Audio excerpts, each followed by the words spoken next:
Sejam muito bem-vindos ao primeiro episódio do podcast Ecossistema Imobiliário. Eu sou Douglas Elias, engenheiro civil. O nosso objetivo é integrar o ecossistema de ponta a ponta, da visão técnica da construção civil e os desafios dos profissionais do setor, até a estratégia de viabilidade que garante segurança para o investidor e o melhor produto final para o cliente. Hoje, além de falarmos sobre trajetória de nosso convidado, vamos falar sobre a importância da escolha certa do regime tributário. No ecossistema imobiliário, a contabilidade não é apenas uma obrigação, é uma ferramenta estratégica para explicar as cargas tributárias que moldam o sucesso da sua empresa. Hoje o nosso papo é com Wagner Aparecido Florentino, contador e consultor empresarial, com mais de 25 anos de experiência em gestão, controladoria e planejamento tributário, à frente da VGR Gestão Contábil e Controladoria,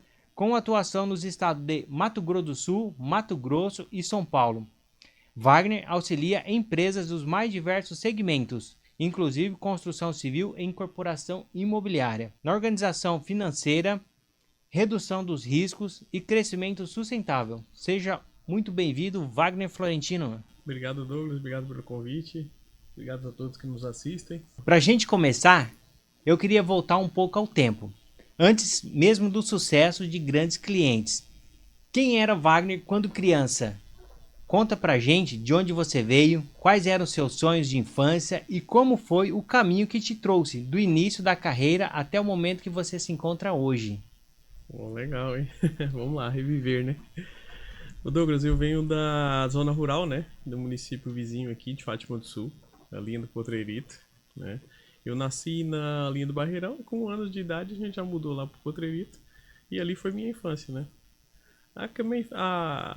A vida lá era simples, né? Vidinha simples, casa cheia de irmãos, em 6 irmãos. 6. 6. Aí não faltava amor, carinho ali, valores, né? Graças a Deus a gente construiu tudo isso ali, né? Mesmo na simplicidade, né? Nossos pais sempre transmitiram isso pra nós, né? Os valores desde a infância. Eu era uma criança normal, né?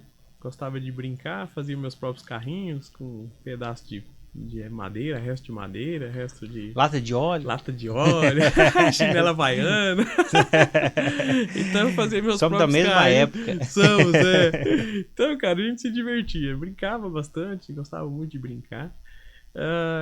Aí vem surgindo, como a gente vai surgindo, pegando idade, né? Aos 9 anos já ajudava o pai na lida do campo e tudo mais. Normal de toda criança que é criada aí no sítio, né? Com dificuldades como nós enfrentamos, né? Mas hoje, graças a Deus, estamos todos bem com saúde. Normal. Legal, e quando foi que você foi para a faculdade, começou? Você teve que sair da cidade? Como que foi essa trajetória aí para você? Isso, dando continuidade, então, aos 13 anos a gente se mudou para a cidade. Que o meu pai sempre fez um esforço muito grande, né, para que a gente estudasse, né, sempre se esforçou muito para que a gente estudasse. Porque como a gente morava no sítio, né, então tinha que levar a gente para arrumar a condução, para levar a gente para a escola, né, ônibus e tudo mais, correr atrás de tudo isso, prefeituras e tudo mais. Então ele fez um esforço muito grande para a gente estudar. E aos 13 anos ele resolveu, né, a vida estava cada vez mais difícil no campo, né, pequeno agricultor, então cada vez mais difícil. E aí levou a gente para a cidade para estudar, né? Com 13 anos a gente mudou para a cidade, mudamos para Fátima do Sul. Então eu estudava de manhã e continuava indo pro campo à tarde, né? Ah, sim. Então saía da escola, colocava uma marmitinha nas costas e ia levar pro pai. Ah, mudou pra cidade, mas tinha ainda o sítio lá e o trabalho lá, ainda. A gente arrendava, né? Então ia lá, o pai. Aí levava o almoço pro pai, ficava trabalhando no lugar dele pra ele descansar, porque naquela época você virava à noite, né? Tombando, gradeando. E aí voltava pra casa e o pai ficava trabalhando. E ainda achava à disposição, 12 km de bicicleta, né? De volta. E ainda achava à disposição para treinar pro time de futsal da cidade ainda. Olha aí. Minha mãe falava que eu não tinha dó do meu corpo. E aí, assim, estudando, né? Fiquei no sítio até os 17 anos. E aí, com 17 anos, eu tive meu primeiro emprego num distribuidor de bebidas, né? Fazia entrega de bebidas, de bicicleta, né? Batia caixa e tudo mais, né? E de lá tive a oportunidade de trabalhar no escritório de contabilidade. Ah, legal. Até então, meu sonho era ser agrônomo, né? Mas como na época a agronomia ainda era tempo integral e a gente não tinha essa condição, né? de pagar particular, e nem estudei em escola particular, né? Estudei toda a vida em escola pública, e a gente sabe qual que é a dificuldade, né, de quem estuda em escola pública passar numa universidade, né? E ainda que eu passasse também, né, teria que ficar em tempo integral e a gente não tinha essa condição, né? Tinha que trabalhar, né, para ajudar. E então eu comecei a trabalhar nessa distribuidora de bebidas e de lá surgiu a oportunidade de eu trabalhar no escritório de contabilidade. Que inclusive foi a pessoa que me indicou na distribuidora de bebidas, né? O Renato e o Paulo lá. Eles têm um escritório lá muito bem conceituado, em Fátima do Sul. Então foi lá que eu aprendi o ofício da contabilidade. Ali eu me identifiquei, né, com a contabilidade. E aí por que não fazer contabilidade? E aí foi que eu tive esse prazer de fazer contabilidade e hoje amo o que eu faço, né? Graças a Deus. Legal. E aí você se formou aqui em Dourados? Me formei em Dourados em 2006. 2006. Nessa época eu trabalhava numa fazenda, né? Que aí eu trabalhei 7 anos no escritório. Aí de lá saí e tive a oportunidade de trabalhar numa fazenda. Aos 24 anos era gestor administrativo dessa fazenda, né? É uma fazenda bem diversificada, né? Com suinocultura, piscicultura, fábrica de ração, lavoura e tudo mais. Então exigia uma estrutura, né? Uma estrutura administrativa. E eu era o gestor administrativo dessa fazenda. Também fiquei lá 7 anos. E aí, em paralelo, em 2007, eu constituí a VGR, né? Hoje VGR. Na época, então, era Valor, né? Sim. E por questões de registro de marca, a gente não conseguiu registrar Valor, porque já tinha um registro, aí a gente mudou para a VGR. Então foi daí que eu constituí a VGR. Uma necessidade da fazenda ter um escritório na cidade, né? E de um tio meu também tinha uma necessidade muito tremenda de ter uma assessoria contábil um pouco mais, digamos assim, um pouco mais avançada, né? Não só o feijão com arroz ali, a apuração de imposto, né? E além de outros amigos que a gente conversava também e tinha essa mesma necessidade. Eu falei, cara, eu vou abrir um escritório de contabilidade não só para apurar guia e mandar para os clientes, não. Eu vou abrir um escritório para realmente ajudar as empresas, né? Identificar o lucro delas e tudo mais. Porque na fazenda a gente fazia isso, né? Apurava custo, apurava resultado. Então era o meu dia a dia. Sim. Então eu abri o escritório com esse propósito, de mostrar para as empresas realmente o resultado delas, contribuir para a gestão das empresas. Né? Então assim que surgiu a VGR. Legal, hein? E isso eu fiquei ainda paralelo, eu fiquei uns 3 anos ainda. Fazenda e escritório em paralelo. Né? Legal. Depois sentiu confiança, bastante cliente, falou agora. Aí agora. Aí a gente se desligou da fazenda, ainda continuo prestando serviço para eles até hoje. Ó, né? legal. Até hoje ainda presto serviço para eles. Mas aí fui tocar somente escritório mesmo. Show de bola. E hoje atendendo 3 estados. 3 estados. Correria é boa. Muita correria. Que legal. Graças a Deus. E ó, e o público quer saber: pessoa física ou jurídica? Muitos profissionais do setor ainda não trabalham com pessoa física por medo de burocracia ou custo do Sim. CNPJ. Na sua visão, qual é o ponto de virada em termos de faturamento onde deixar o CPF para adquirir um CNPJ? Se perguntar para um contador, pessoa física ou jurídica, ele vai falar sempre jurídica, né? Porque ele tem honorário. Não, mas brincadeiras à parte. Quando que é a virada? Eu diria que a virada é o seguinte: você começa a ter uma renda recorrente, você já começa a ter um rendimento, você já começa a se organizar. Aí você já tem a necessidade de ter uma estrutura mais profissional, né, com CNPJ, com local estabelecido, né, até ali com a secretária e tal. Isso te dá mais visibilidade até para o mercado, né? Então não é nem só em termos de economia tributária, né? É em termos de você realmente profissionalizar o teu negócio, né? Não estou desmerecendo aquele que trabalha de casa e tal, né? Mas quando você constitui realmente uma atividade econômica, né? Aí ela vem com esse crescimento obrigatório, vamos dizer assim, né? Sim, até porque tem empresas que exigem, né? Exige. Você vai negociar com a empresa, ela quer saber onde você está, né? Onde é que é o teu estabelecimento, quem é a tua empresa e tudo mais, né? Então aí eu acho que nesse ponto você já tem essa necessidade de ter um CNPJ, né? Constituir um CNPJ. Do ponto de vista tributário, aí depende muito da operação econômica que você faz, né?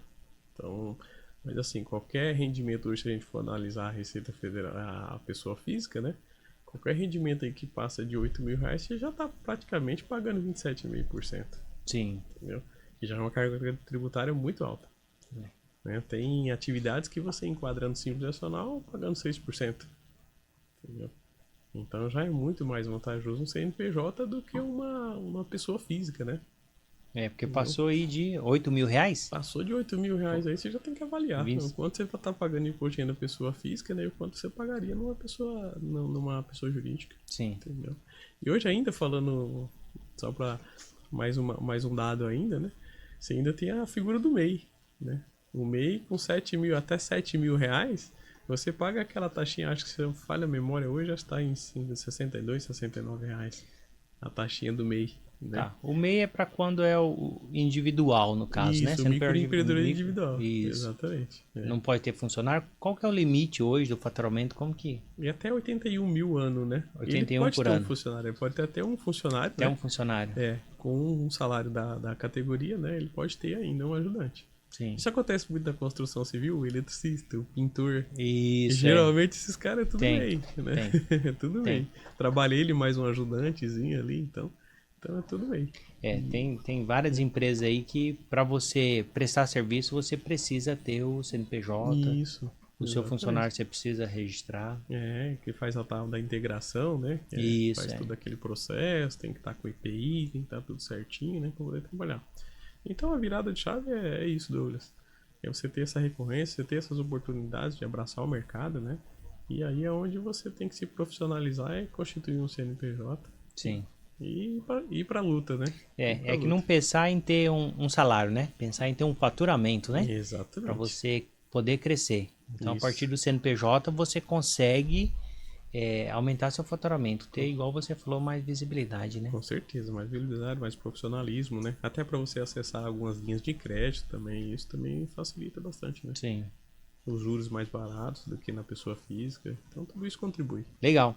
Tem um assunto bastante importante para quem constrói, que é o INSS da obra.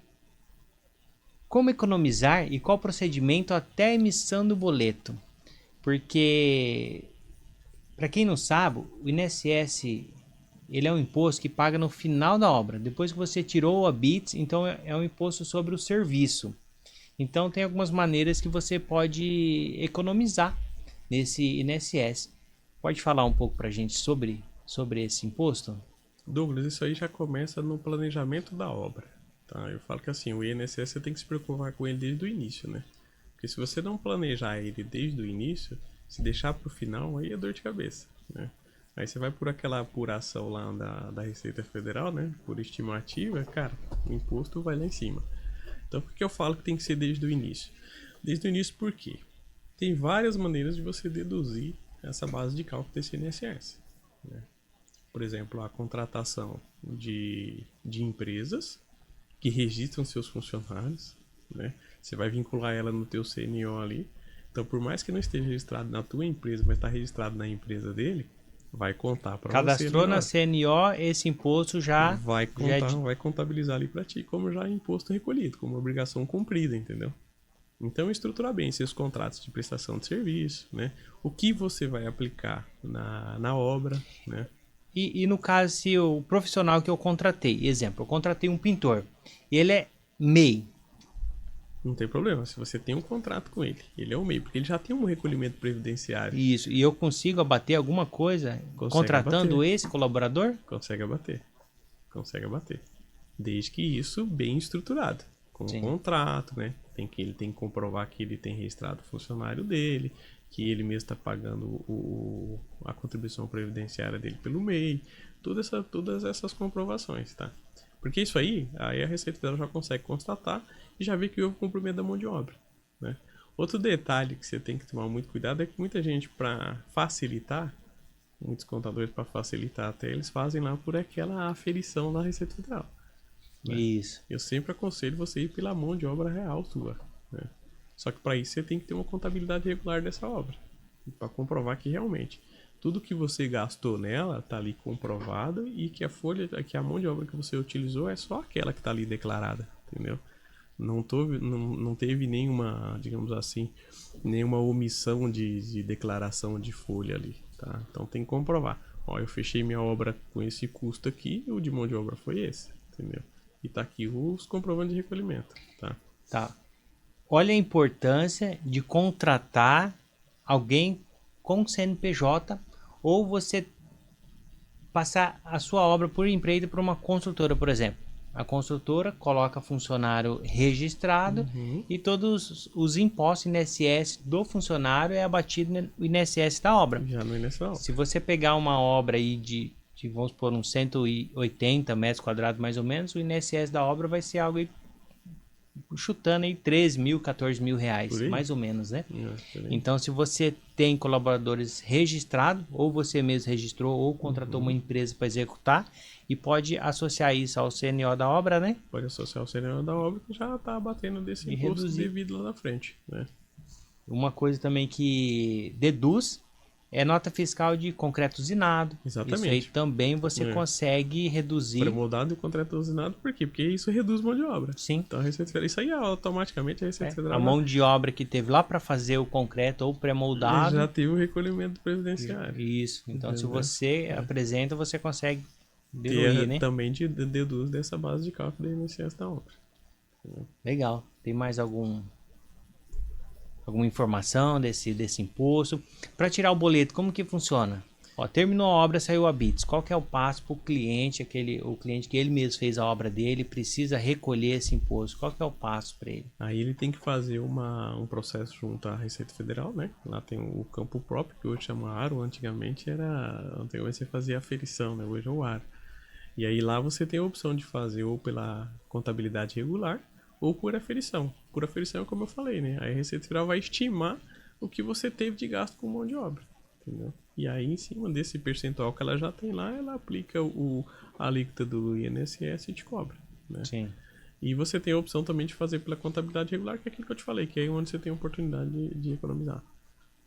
Que é no início da obra, Que é no início da obra, tá? Aí você fez toda a aferição ali, fez todas as comprovações, aí já sai você já fecha, né? Fecha esse aro lá e já sai a guia para você recolher. Aí recolheu, já te libera a CND. Entendeu? Um detalhe importante que eu estou falando aqui com relação à contabilidade regular, quando você faz pela contabilidade regular, não é que eu vou fazer pela contabilidade regular ali que já vai sair para mim ali, eu não vou pagar nada, já vai sair a CND e tá tudo certo. Você fica sujeito à fiscalização por 5 anos, tá? Sim. Então é importante, por isso que eu falo que o planejamento começa no início da obra, porque você já tem que contratar uma assessoria contábil, né? Já com essa expertise, né? E aí você fazer a contabilidade regular dessa obra, tá? Então fazer uma contabilidade em cima daquela determinada obra ali para você ter todas essas comprovações quando solicitado, entendeu? Para não ficar no risco de uma autuação futura. Já aconteceu uma vez com um cliente que veio a cobrança para ele uns 3, 4 anos depois da obra finalizada, mas ele já tinha pago. E aí veio a cobrança mesmo, já tinha pago. Ele teve que correr atrás, pegar os comprovantes, tudo para provar. Isso, nesse caso faz a comprovação, né? Porque Sim. assim, ela manda a notificação e você tem que comprovar que realmente está recolhido ou não. Sim. Né? E aí por isso, nesse ponto, é muito importante ter esse planejamento e ter a guarda dessas informações fiscais, né? Tem que ficar guardado por 5 anos. Legal. E tem o projeto Minha Casa Minha Vida tem isenção, né? No INSS da obra.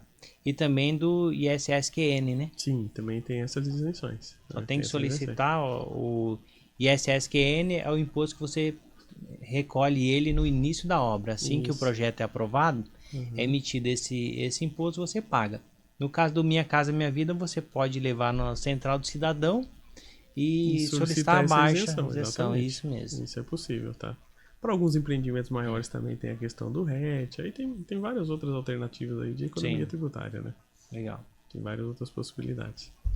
Vamos já falar dele aqui mais para frente também. Wagner, sabemos que o Brasil tem uma complexidade enorme de regime tributário, que é o Simples Nacional, lucro presumido e lucro real. Para quem atua no ecossistema imobiliário, seja na construção, serviços ou vendas, qual é o erro mais comum na hora de escolher o tipo de CNPJ? E como isso impacta o lucro final no bolso do empreendedor? Olha, o tipo de tributação, você escolher o tipo de tributação também começa com planejamento, tá? Porque assim, tem muita gente que já vai falar, eu vou no Simples Nacional mesmo, que é mais simples, paga pouquinho, olha só a alíquota inicial, né? não vê a evolução dela com relação ao faturamento, né? Sim. As possibilidades de deduções que você tem, então acaba indo por aquela, todo mundo faz assim, eu vou fazer assim também, né? Mas assim, tudo é planejamento, né? Quando você vai iniciar uma empresa, vai iniciar um negócio, o ideal é que se faça aquilo que ninguém faz, né? Um plano de negócio, né?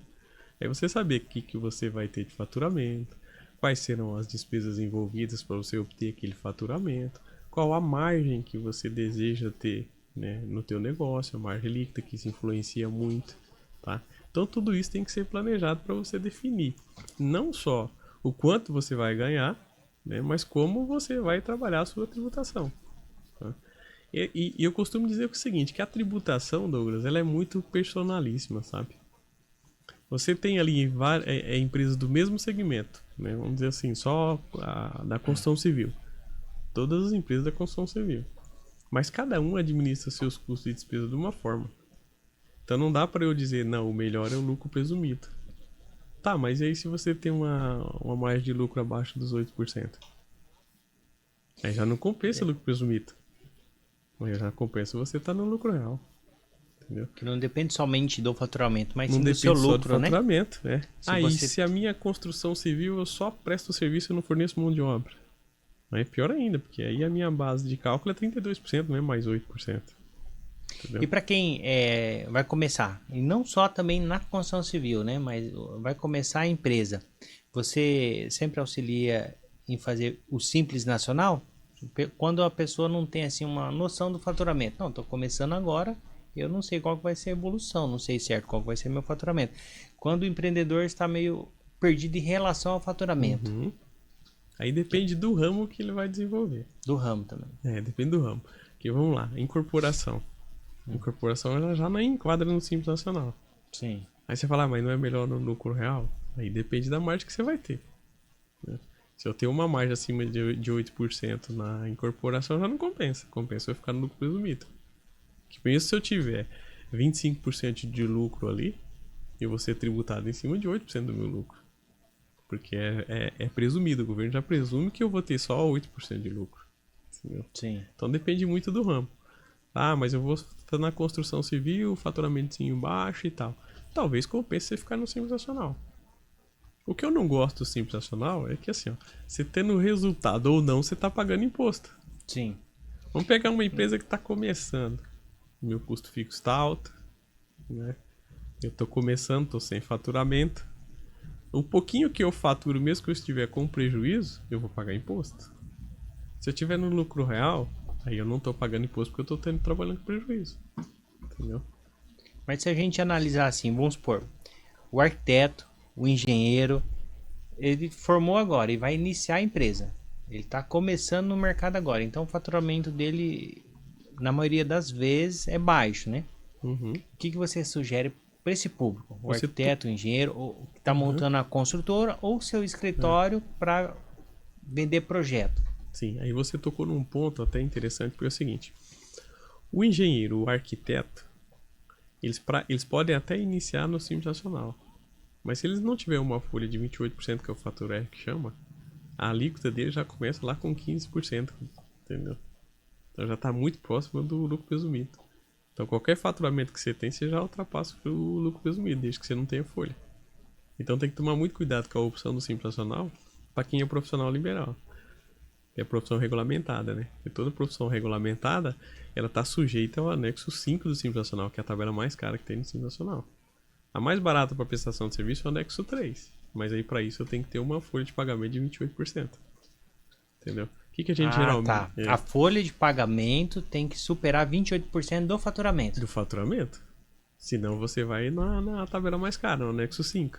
Tá, mas e se ele abriu o Simples Nacional? Uhum. E aí começou a mudar a realidade dele, o faturamento aumentou sem precisar aumentar muito aí na folha de pagamento. Ele pode mudar a qual momento pro lucro presumido? A mudança de regime você faz todo início de ano. Sempre início de ano. Sempre até 31 de janeiro para você optar pelo Simples Nacional. E o primeiro recolhimento para lucro real e lucro presumido. O primeiro recolhimento de imposto de renda para lucro real e lucro presumido. Então você abriu o CNPJ, você tem que esperar o ano inteiro para você Se eu fazer abrir a em mudança fevereiro só. no Simples Nacional, eu vou ter que ir até dezembro no Simples Nacional. Sim. Entendeu? Vai até dezembro no Simples Nacional. Aí você só pode mudar depois em janeiro. Tá. O lucro real, ele paga o imposto apenas em cima do lucro líquido ou tem algum outro imposto? Não, é que assim, você tem 4 tributos ali no lucro real na esfera federal. Você tem o PIS, COFINS, Imposto de Renda e Contribuição Social, tá? O PIS e o COFINS você paga da diferença daquilo que você comprou pro que você teve de faturamento, né? Vamos falar assim, compra e venda, né? Então é essa a diferença. Tudo que eu compro me acredita. Todo mês? Todo mês. Isso é mensal, tá? O Imposto de Renda e Contribuição Social você pode fazer trimestral, mensal, entendeu? Mas geralmente se faz, a maioria das empresas utilizam o lucro trimestral, né? Eu já gosto mais do mensal, por quê? Porque o mensal você vai fazendo balanço de suspensão, né? Eu tô numa situação de prejuízo, por exemplo, eu faço um recolhimento estimativo no começo, e aí eu já vou fazendo minhas apurações mensais. Até o momento que eu estiver tendo prejuízo, eu não tô pagando. Vou pagar só quando eu tiver lucro. Mas vamos supor, ir para incorporação. Você, construtora, tá lá gastando, construindo, mas sem venda. Passou o mês sem venda. Passou o outro mês sem venda. Mas está gastando, está construindo. Sim. Não seria assim, nesse caso, melhor um tempo maior? É que quando você não tá vendendo, você não tá tendo imposto também. Né? Você tá acumulando prejuízo ali. Entendeu? Aí esse prejuízo lá na frente, por exemplo, se eu tô no lucro presumido, no lucro real é trimestral. Por mais que eu tenha um prejuízo acumulado ali grande, na apuração eu vou poder usar 30% desse prejuízo só para bater da base de cálculo. E se eu lancei um empreendimento hoje e vendeu várias unidades no lançamento, sem eu começar a gastar? Como que funciona o imposto em cima disso aí se eu não gastei ainda? E aí nesse ponto você vai, nesse caso, ainda é melhor você fazer pelo presumido por conta disso. Porque a alíquota do Simples Nacional, do PIS e da COFINS, ela é reduzida. Ela é de 3,65, quando o lucro real é 9,25. E aí o governo tá presumindo que eu tenho um lucro só de 8%. Então se eu estiver tendo 25% de lucro nisso, eu estou recolhendo só dos 28%. Tá? E se eu tivesse no lucro real, eu comecei agora, vendi e não gastei nada, eu vou ter que pagar em cima daquela receita total. Então. Entendeu? Então compensa ainda na incorporação, o mais aconselhado mesmo é o presumido. Presumido. É o presumido. Tá? Na maioria dos casos é o presumido. Tá? A não ser que seja muito robusto, você já tenha vários empreendimentos em sequência, a tua margem seja pequena, aí você pode usar crédito de PIS e COFINS na compra de um e no outro ali, entendeu? E aí também tem essas matemáticas financeiras que você consegue usar. Mas em regra geral, o melhor para a incorporação é o presumido. Tá, e quando vai lançar um empreendimento, criou uma sociedade de propósito específico para aquele empreendimento, tem um outro aí que é o RET, né? Como que funciona ele?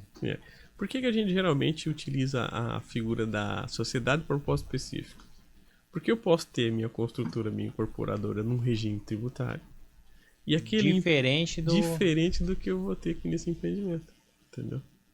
Porque aqui eu posso solicitar o RET em cima desse empreendimento, né? Que aí você reduz, aí você sai de uma carga tributária de 6 a 7 aí do presumido, você cai para 4. E se for a faixa 1 da Minha Casa Minha Vida, você cai para 1%, entendeu? Então eu peço esse regime especial em cima da SPE. E trabalho aqui o faturamento em cima dessa sim, pera, você trouxe uma informação muito boa aí. Se o empreendimento é para Minha Casa Minha Vida, faixa 1 e 2... A faixa 1 é 1%. A faixa 1, apenas 1% do imposto sobre a venda. E esse 1% representa todo o imposto. Todo imposto. Todo imposto. Sim. Olha aí, boa informação, hein? 1% para quem está lançando empreendimento aí. Minha Casa Minha Vida, faixa 1. Você cadastra no RET, né? Isso. Faz o patrimônio de afetação, todo aquele processo, né? Patrimônio de afetação, e aí pede um regime especial, o RET, e aí você vai ter essa redução de carga tributária. 1%. 1% e 4%. E o normal aí é 6 a 7, e depende do faturamento, né? Sim. Porque o imposto de renda ele tem aquele adicional de 10%. Então, dependendo do valor do faturamento, isso acaba elevando, né, a carga tributária. Show de bola, informação importante, hein? Que bom. Eu não sabia. Ô Wagner, muitos empresários do nosso setor crescem, começam a acumular patrimônio, mas deixam tudo exposto no CPF ou em uma única empresa operacional. O que você sugere para esse empreendedor que está crescendo? O patrimônio está ali colocando tudo no CPF ou no CNPJ apenas. Olha, Vamos supor, é aquele que já começou a comprar imóveis e já tem lá 15 casas alugadas. Compensa ele deixar no CPF? Tem alguma outra alternativa para ele? nós temos a alternativa de holding, né? E hoje está muito falado da holding e até falam assim, quem tem a intenção de abrir uma holding, aproveita esse ano, né? Porque o ano que vem já vai ter uma tributaçãozinha extra aí, né? Herança do nosso governo. Então eu aconselho assim, a constituição de uma holding. Por quê? Porque além de você fazer um planejamento tributário e sucessório, você está dando mais proteção para daquele teu imóvel, né? Por que a gente fala isso? Muita gente fala, vai blindar 100% do meu patrimônio, é blindagem patrimonial.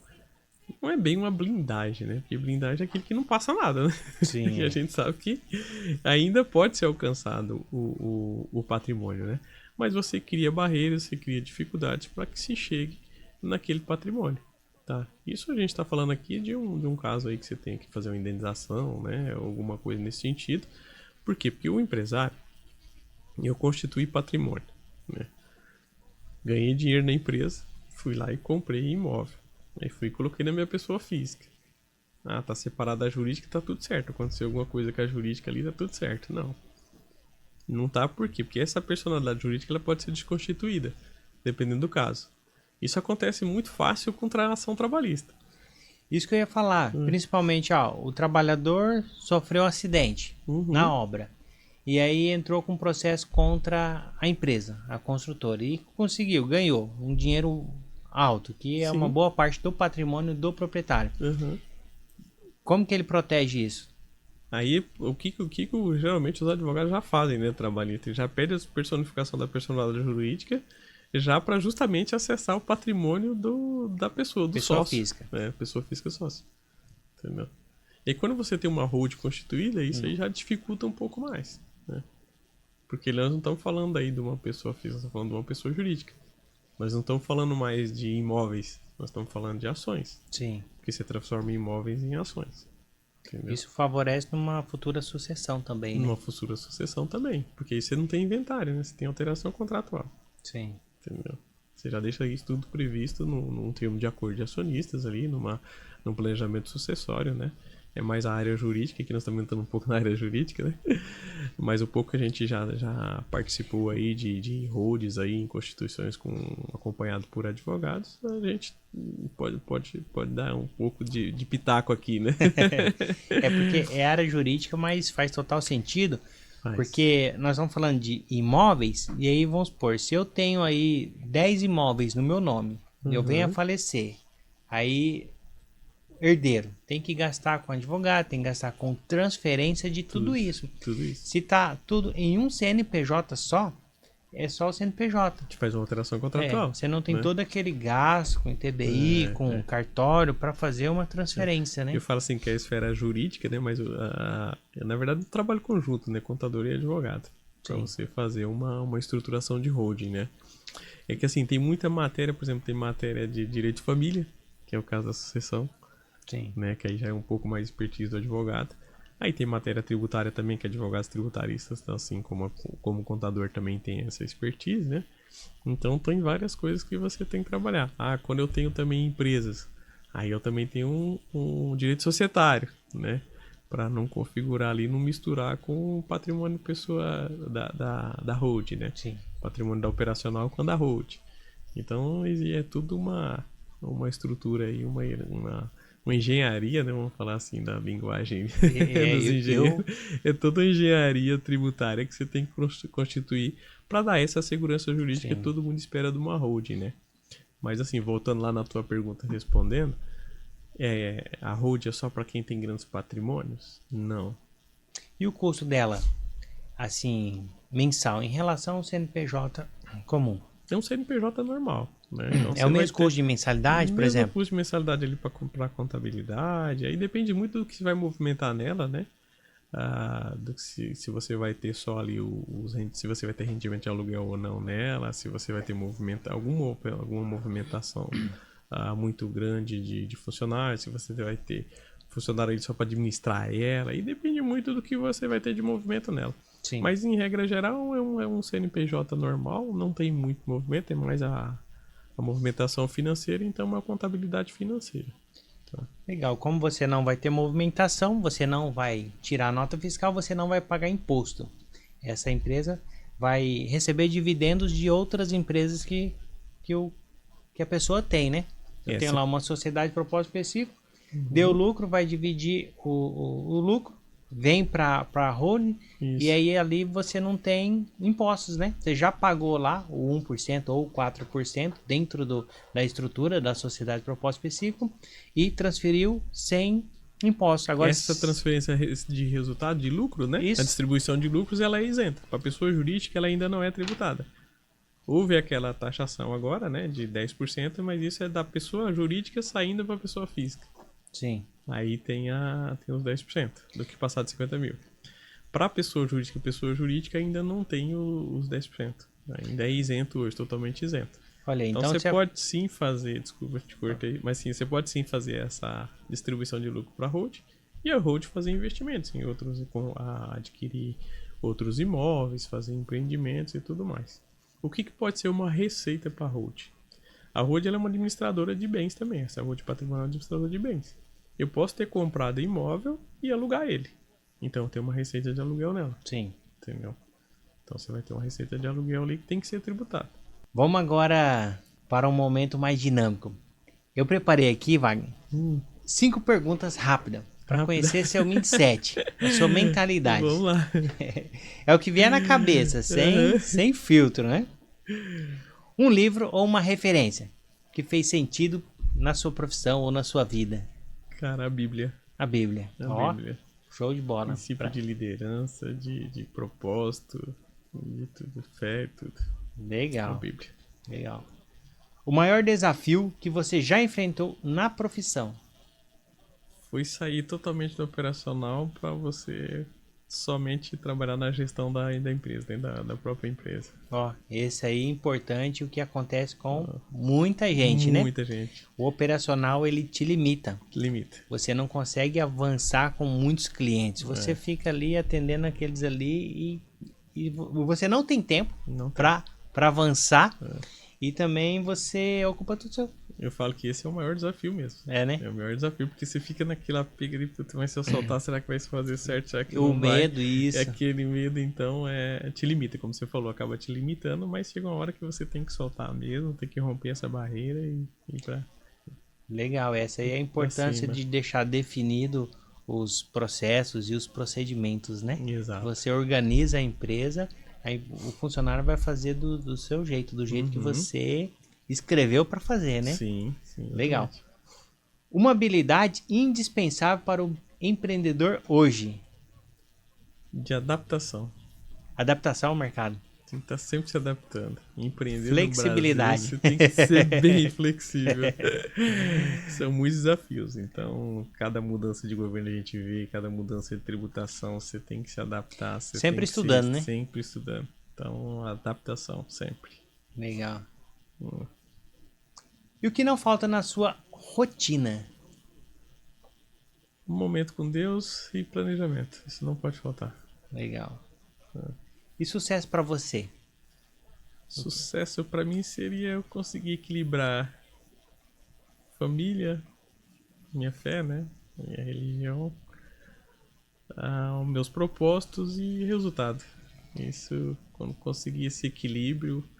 É o sucesso. É o sucesso. Aí eu alcancei meu sucesso. Show de bola. Então quase lá. Olhando para o cenário atual, o mercado tem passado por transformações intensas em relação à tributação. Qual é a sua visão real sobre o momento que vivemos e, principalmente, quais são as suas expectativas para os próximos meses ou anos? Olha, os próximos anos aí vão ser de muitos desafios, né? A gente tá pela frente aí, já iniciou esse ano já a reforma tributária, né? Que realmente vai trazer muito impacto para as empresas. Então isso vai ser um grande desafio para nós, né? E para todos os empresários. É que tem que se reeducar novamente, né? E eu falo que essa reforma tributária ela é muito mais que de tributos em si, né? Isso é uma readaptação. Vai exigir muito mais gestão financeira, né? Que você tem aí alguns mecanismos do governo, que é o split payment, que aí você já vai ter o teu imposto retido na fonte, né? Ou seja, muitas empresas que trabalhavam com o dinheiro do governo, né? Recebia e aí às vezes até atrasava e usando isso como capital de giro e tudo mais, e já não vai acontecer mais, né? Então você já vai ter que se reeducar com relação a isso, né? Não vai ter como mais se atrasar ali, depois pagar, depois parcelar. Então já vai estar na fonte, vai ter Já que pagar. desconta antes. Então vai ter que ter uma reeducação financeira. Principalmente para quem tem imóveis no CPF, né? Também vai ter. A carga tributária tá aumentando para isso, né? Tá aumentando. Muita gente hoje ainda exerce muita atividade no CPF, né? Por exemplo, não só para quem tem imóvel alugado, mas por exemplo, produtor rural também. Produtor rural também, CPF vai ter impacto, né? Porque ele passa a ser contribuinte do IBS, CBS também. Sim. Entendeu? Então não é mais só a declaração de imposto de renda no final do ano. Entendeu? Então ele vai ter que ter um CNPJ, vai ter que recolher IBS, CBS e tudo mais, né? Então vai ter mudança para o CPF também. Então hoje pro mercado imobiliário tem essa, né? Quem tem três imóveis, né? Então o CPF pro imobiliário, né? Quem tem 3 imóveis já começa a ser equiparado à pessoa jurídica também, né? Vai ser contribuinte IBS, CBS. O produtor rural também vai ter essa obrigação agora, vai ter um CNPJ, produtor rural. Vai passar a ser contribuinte do IBS, CBS também. Então vai impactar não só as pessoas jurídicas, mas também pessoas físicas, né? Então você tá falando que a partir de 3 unidades, eu tenho 3 imóveis alugados. Isso. Ele vai ser diferente de quem tem 2. Vai ser diferente de quem tem 2. Mas isso também tem um valor, tá? Tem um valor também. Eu não me recordo agora o teto. Sim. Mas ele tem também um certo valor para poder ser equiparado com uma pessoa jurídica, né? Sim.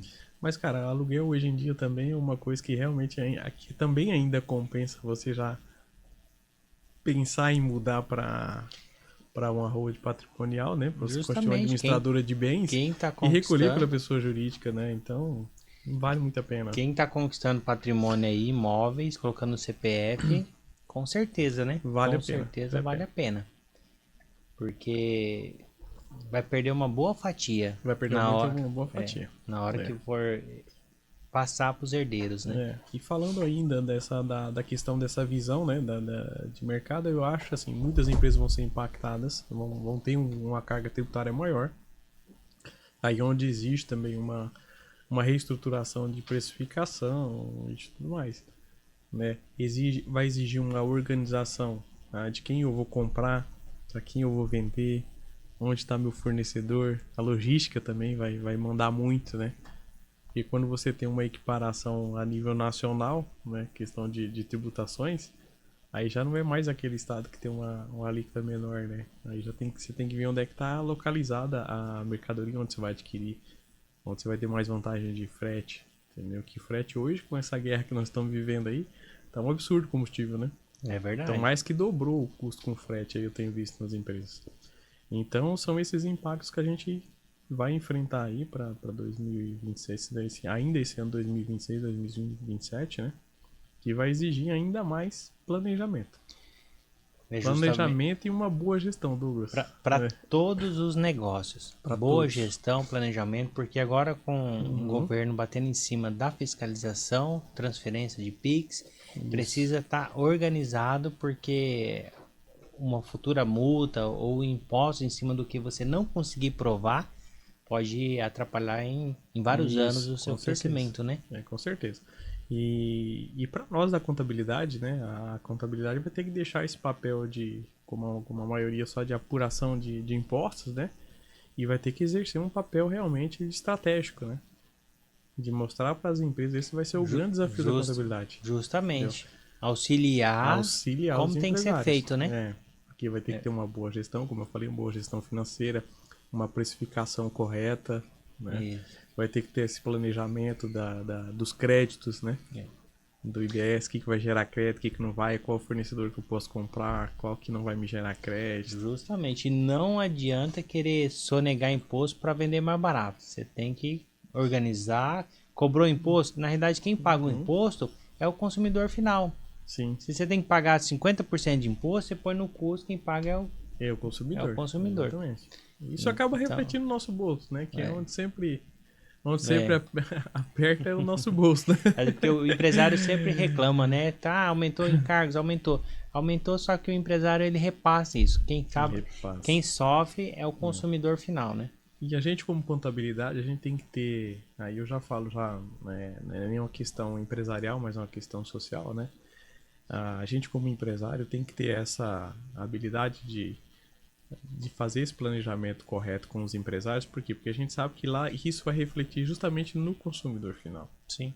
É naquele cara que ganha um salário mínimo, que tem que sustentar a família. Então, quanto mais a gente puder contribuir para que ele consiga ter a margem de lucro dele ali, lógico, né? E honrar com os compromissos da empresa, mas também não repassar muito para a população, Sim. né? Sendo competitivo ali, todo mundo lucrando.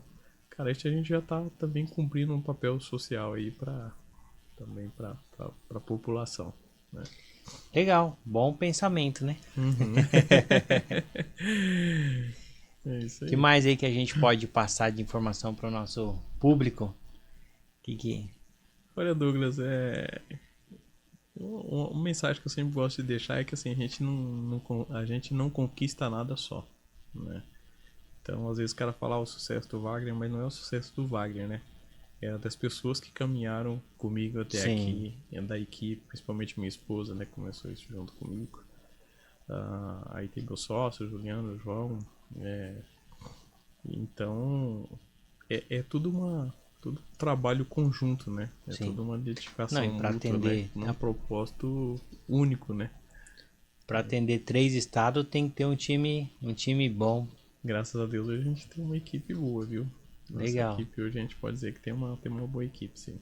Legal. Então é isso, é investir na equipe, né? Tá sempre ali treinando elas, né? E tá sempre ali do lado também, né?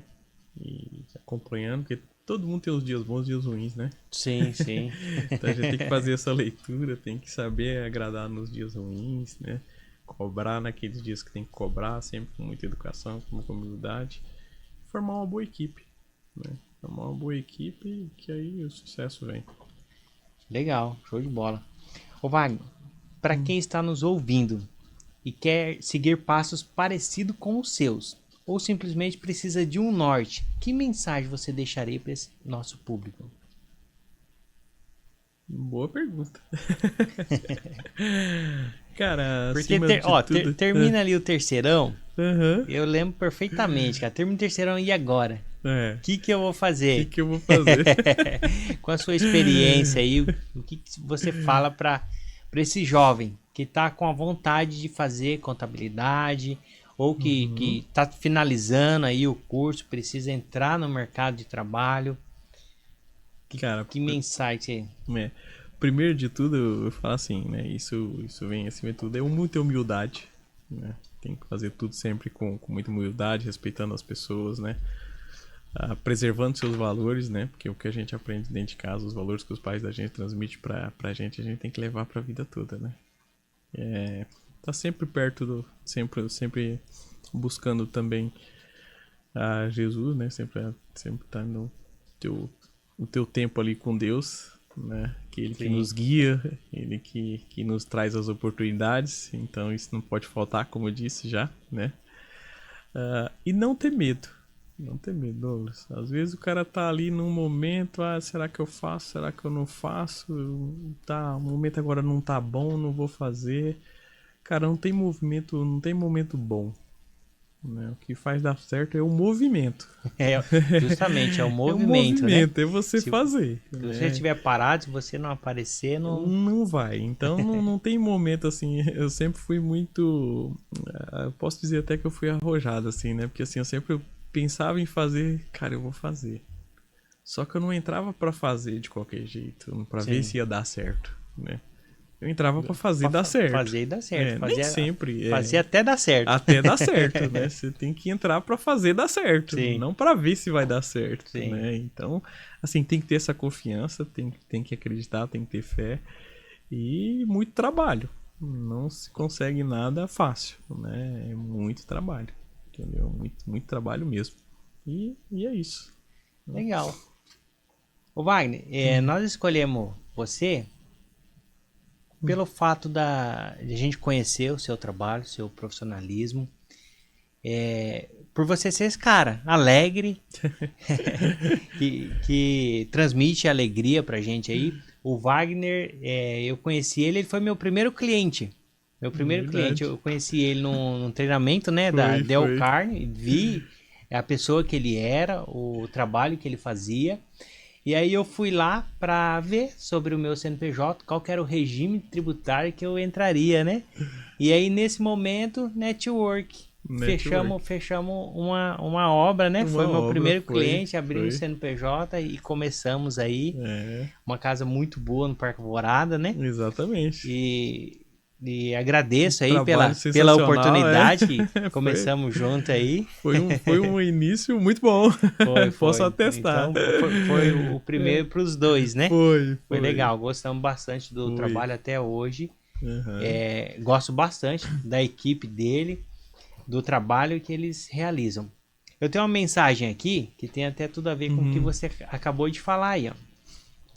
Muitas vezes, o medo nos bloqueia de dar o próximo passo. No dia a dia, a gente lida com burocracia, riscos e cansaço. Mas o que diferencia quem chega ao topo é a capacidade de não parar diante dos obstáculos. Ter coragem de tirar a ideia do papel e dar vida a ela não é fácil, mas é possível. Não espere pelas condições perfeitas para agir.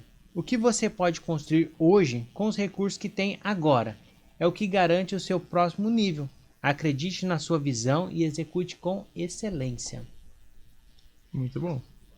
Ô Wagner, muito obrigado aí pela generosidade, compartilhar aí a sua história e seus conhecimentos com a gente aí.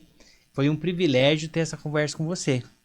Eu que agradeço, Douglas, pela oportunidade de estar aqui, né? Estar falando para vocês, estar contribuindo para o setor, né? E ficamos à disposição, tá? Para mais dúvidas, né? Para a gente ter um bate-papo mais aprofundado sobre reforma tributária, até numa outra oportunidade, se vocês acharem que cabe.